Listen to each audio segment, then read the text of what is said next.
যে আসলে আপনি যে আগে মেয়ে ছিলেন এখন ছেলে হয়েছেন, এটা কি আপনি খুশি কিনা বা আপনি এটা চান কিনা, এই বিষয়টা একটু ক্লিয়ার করে যদি হ্যাঁ, আমি আমাদেরকে তো বলতেন। অনেক খুশি, কারণ আমি তো এই ভয়েস চেঞ্জ হওয়ার পরে মানুষের সাথে কথাই বলতে পারি নাই।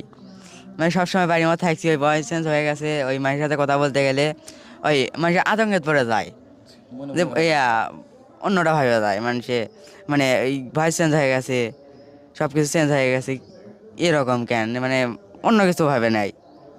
ওই জন্য আরও ঘরের ভিতরতে বের হয় না। স্কুলে গেছি, স্কুলে যাই মানে অত বেশি ইয়া করা তা না, কথা বলা সোজা গেছি, সোজা বাড়ি বেলা আসছি, মানে অত মানে স্যার ম্যাডামদের সাথেও বেশি কথা বলি নাই।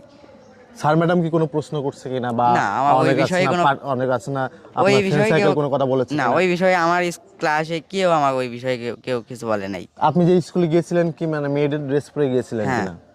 মেয়েদের ড্রেস পরে হ্যাঁ, আপনি স্কুলে গিয়েছিলেন? হ্যাঁ, সবই। সবই মেয়েদের ড্রেস ছিল আপনার, তো হ্যাঁ। তখন আপনার চুলগুলো অনেক লম্বা লম্বা ছিল।